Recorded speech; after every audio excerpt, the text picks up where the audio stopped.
Hello friends, welcome back to my channel. All in one कॉर्नरमध्ये तुमचं मनापासून स्वागत आहे. तर आज आपण बघणार आहोत क्लास 9th आणि subject science and technology. Marks आहे 15, टाईम आहे 30 मिनिट्स. तर ही तुम्हाला ॲक्टिव्हिटी नंबर 8 ते 15 यामध्ये जे तुम्ही शिकला त्यावर तुम्हाला एक टेस्ट नंबर दुसरी द्यायची आहे. तर ही सेमी इंग्लिश विद्यार्थ्यांसाठी मी इंग्लिशमध्ये ट्रान्सफर केलेली आहे. तर याचा तुम्हाला फायदा होऊ शकतो. सेतू अभ्यासक्रम मराठी मीडियममध्ये अवेलेबल असल्या कारणाने सेमी इंग्लिश विद्यार्थ्यांसाठी अडचण निर्माण होत आहे. तर मी ही टेस्ट तुम्हाला इंग्लिश फॉर्ममध्ये देत आहे. तर चला तर मग इंग्लिश टेस्टला आपण सुरुवात करूया. तर क्वेश्चन फर्स्ट आहे, answer the following questions of 3 marks. There are 3 questions in the question number 1 and the marks allotted to the question number 1 is 3. So question A, draw the diagram showing the electronic configuration of the element oxygen, that is O is equal to 8. We know that the oxygen, the atomic number is 8 and we have to show the electronic configuration of the element oxygen. So let's get start. तर तुम्हाला show होत असेल मी एक diagram show केलेली आहे oxygen ॲटमची. त्यात शेलसुद्धा दिलेला आहे, के शेल, एल शम. तर त्यानंतर खाली लिहिलेलं oxygen 2 6. There are 8 electrons in oxygen atom. First and second orbit आपण शो केलेले आहेत. आणि खाली तुम्ही लिहू शकतात electronic configuration is equal to 2 6 is equal to 2s², 2p² and 2p⁴. So in this way you have to solve the question first. Question first B, write the name of the ecosystem shown in the picture. So we have given the picture and we have to write the name of the ecosystem shown in the picture. So the answer of this question is, the name of the ecosystem shown in the picture is grassland ecosystem. Question first C, name the 2 primary consumers of this ecosystem shown in the figure. So our question B was the name of the ecosystem. We have write that grassland ecosystem, and on the basis of question B we have to write the answer of question C, that is we have to write the name of the 2 primary consumers of the grassland ecosystem. So the answer of this question is giraffe, goat or sheep. You can write any one of these, any two of these, giraffe, goat and sheep. Question second, answer in one sentence. In this question there are 2 questions for the 2 marks, that is one question has 1 mark. Answer in one sentence. First, write the following organisms in ascending order as per their size: bacteria, fungi, virus, algae. So we have to write in ascending order as per their size. So the answer of this question is, question 2 is, how is the covalent bond formed?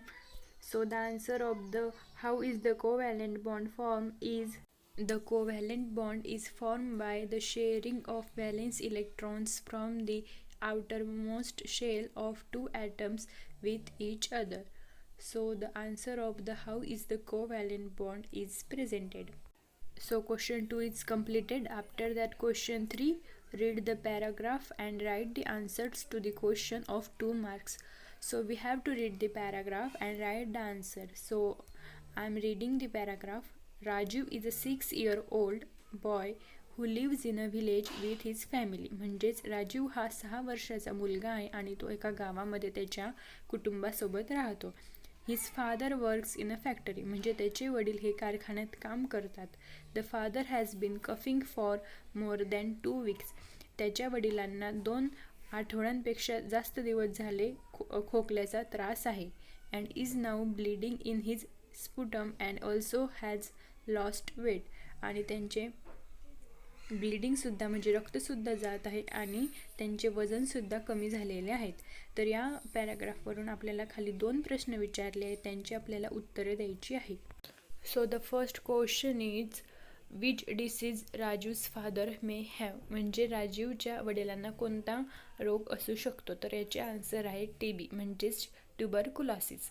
Question second, what will you do to help Raju's parent in such a situation. म्हणजे अशा सिच्युएशनमध्ये तुम्ही राजीवच्या पॅरेंट्सची कशी मदत करू शकतात. तर तुम्ही याचे आन्सर असे लिहू शकतात की तुम्ही त्यांना सजेस्ट करू शकाल की तुम्ही आयसोलेट व्हा, म्हणजे वेगळे राहा, अजून वॅक्सिनेशन घ्या आणि मेडिकेशन घ्या. तर तुम्ही असे लिहू शकता, we will suggest to take BCG vaccine.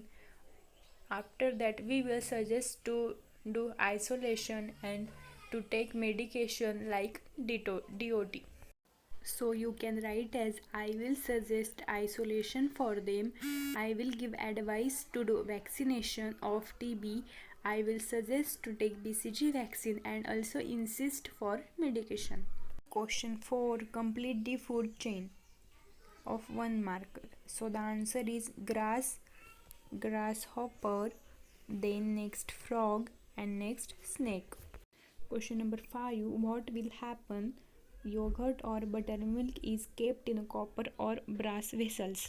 So in the question 5th, we have to write what will happen if yogurt or buttermilk is kept in a copper or brass vessel.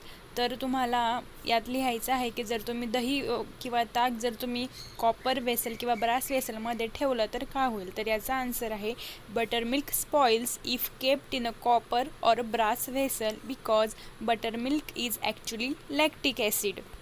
Lactic acid reacts with the vessel material and produces poisonous complex. It is actually the reaction between acid and metal. So here is the answer of the question 5. You can write from this. म्हणजेच या क्वेश्चनमध्ये simply काय आहे तर buttermilk हे actually lactic acid असल्यामुळे ते spoil होऊन जाईल आणि lactic acid reacts with vessel material आणि त्यामुळे ते पॉयझनस कॉम्प्लेक्स तयार करेल. म्हणजेच हे काय होईल ॲक्च्युली ॲसिड आणि मेटलमध्ये रिॲक्शन होईल. तर त्यानंतर क्वेश्चन 6 आहे, write the steps involve in the formation of a magnesium chloride molecule. तर तुम्हाला स्टेप लिहायचे आहे फॉर्मेशन ऑफ मॅग्नेशियम क्लोराईड मॉलिक्यूलच्या, म्हणजे MgCl2 कसं फॉर्म होतं हे तुम्हाला लिहायचं आहे. तर magnesium reacts with chlorine to form an ionic compound magnesium chloride. When magnesium reacts with chlorine, the magnesium atom transfer its outermost electrons to chlorine atoms. So in this way magnesium chloride that is MgCl2 is formed. तर इथे मी दिलेलं आहे की ते कशा पद्धतीने form होतं ते आपण पुढे म्हणजे ड्रॉ करून सुद्धा आपण बघू शकतो. Mg आणि Cl आपण ड्रॉ केलेलं आहे आणि त्यांचे आउटरमोस्ट इलेक्ट्रॉनसुद्धा खाली लिहिलेले आहेत. Mgचे 2 आणि Clचे 1. तर त्यांच्यामध्ये रिॲक्शन होतात आणि ते जे आउटरमोस्ट इलेक्ट्रॉन असतात एकमेकांना शेअर होतात, म्हणजे Mgला 1 आणि Clला 2. तर अशा प्रकारे MgCl2 फॉर्म होते. After question 6, this is the question 7. Classify the following organisms in groups protozoa and fungi. This is the question number 7, which of 2 marks, and you have to classify the organisms in protozoa and fungi. So the organisms are Penicillium, amoeba, Paramecium, agaricus. So I have classified protozoa as amoeba and paramecium, and fungi Penicillium and agaricus. So in this way you have to classify these organisms in the protozoa and fungi. Next, question 8. Question number 8. Look at the picture and write the effect of this incident on the environment. म्हणजे खाली जे picture दिलेले आहे ते त्याचा effect तुम्हाला लिहायचा आहे की परिसरावर याचा काय इफेक्ट होतो. तर हे खाली दिलेले पिक्चर आहे फॉरेस्ट फायर आणि त्याचा इफेक्ट काय होतं ते आपण आता बघूया. तर effect of forest fires is following. First, slash and burns fires are set every day to destroy large sections of the forest. Number 2, of course these forests don't just remove trees, they kill and displace wildlife, alter water cycle, soil fertility, and endanger the lives and livelihoods of local communities. Number 3, they also can rage out of control.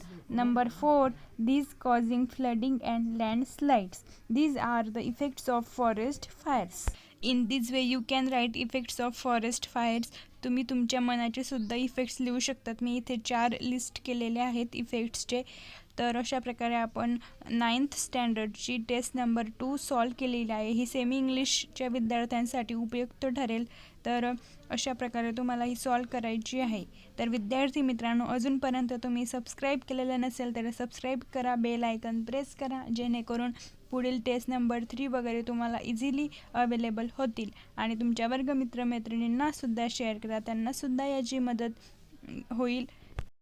तर विद्यार्थी मित्रांनो, like करा, share करा आणि असेच अपडेट्ससाठी चॅनलला subscribe करा. थँक्यू. बेस्ट लक.